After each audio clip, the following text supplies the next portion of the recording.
Everyone, my name is Jessica Angelina. My absent is 11. So today I'm gonna storytelling about bawang merah and bawang putih. A long time ago, in a nice quiet village, there lived a wealthy merchant. He lived together with his daughter, who was named Bawang Putih.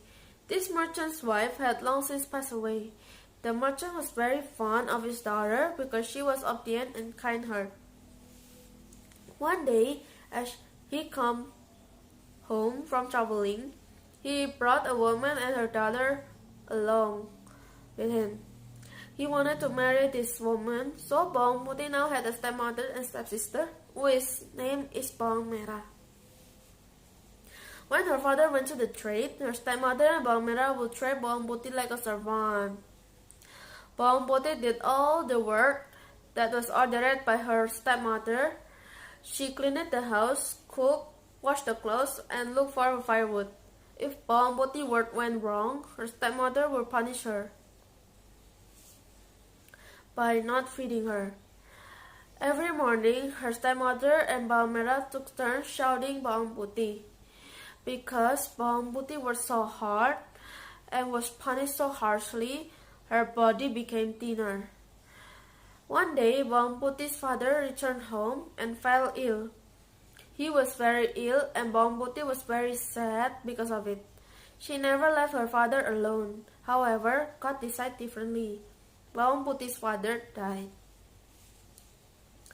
While Bawang Putih wept and cried, her stepmother and Bawang Merah were excited because the property and the house of Bawang Putih's father now belongs to them.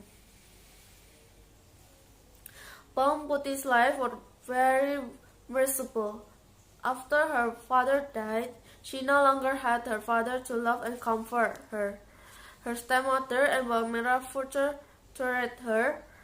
Bawang Putih tried to be patient, but sometimes she would cry at night.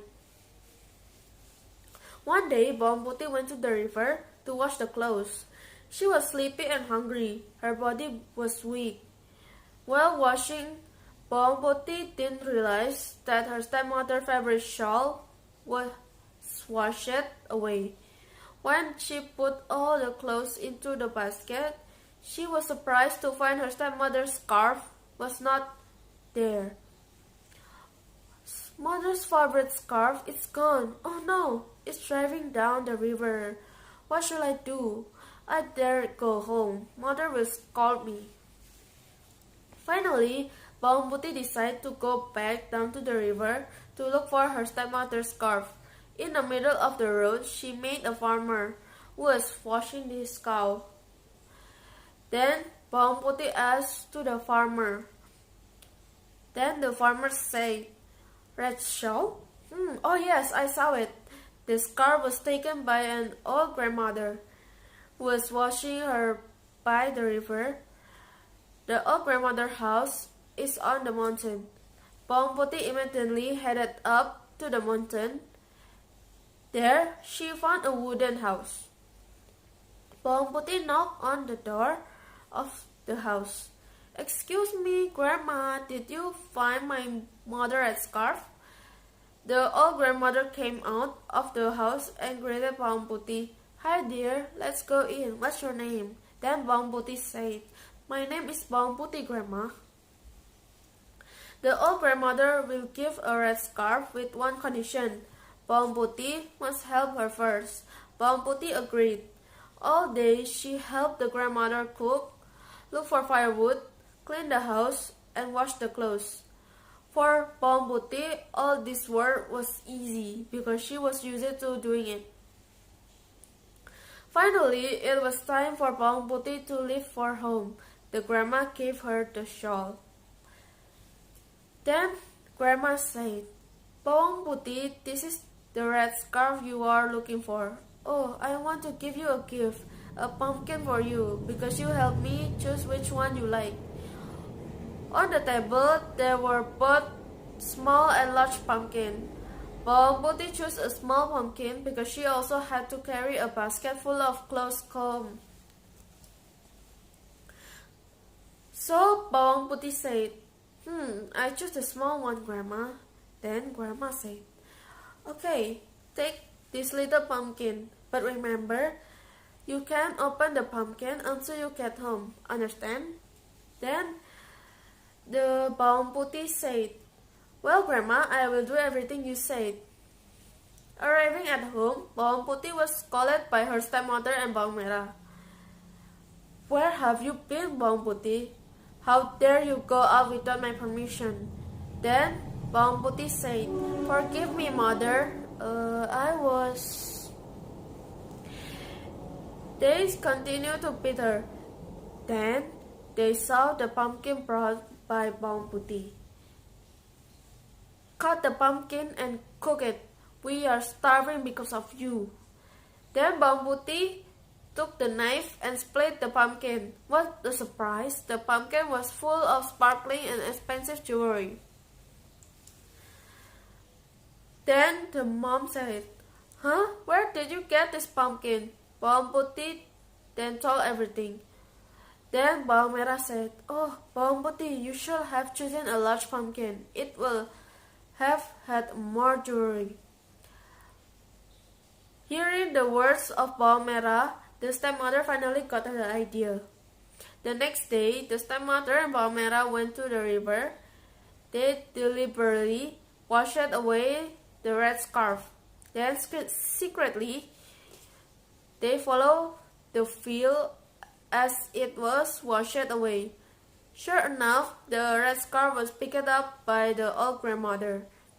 The stepmother and Bawang Merah followed the old grandmother, who went up to the mountain.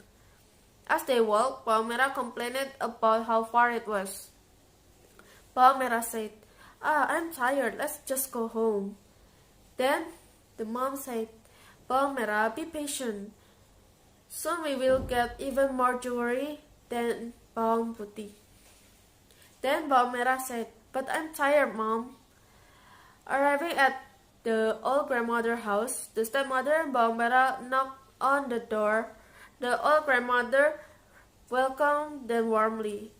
Then the stepmother and Bawang Merah pretended to be sad and asked about the red scarf. "Dear grandmother, did you find my mother's red scarf?"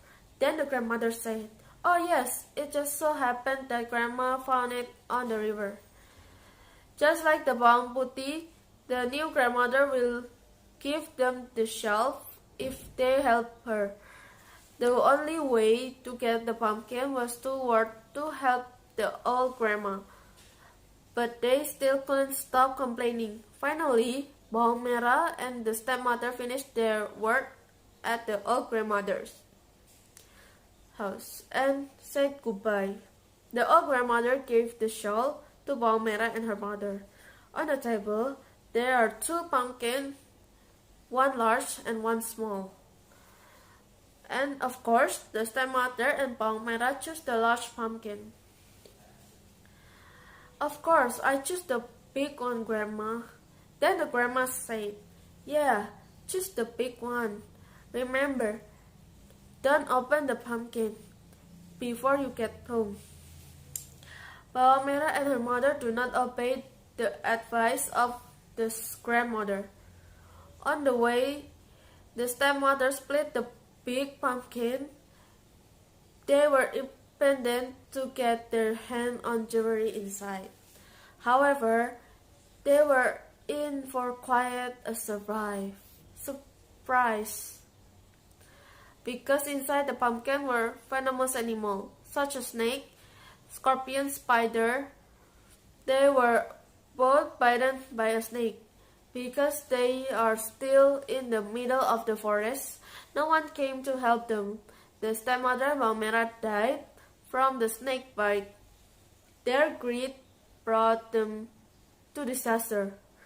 Meanwhile, Bawang Putih lived happily ever after, the jewelry given by the old grandmother making her rich. She continued her father's business and enjoyed the fruit of her obedience and kindness. Thank you for listening my storytelling.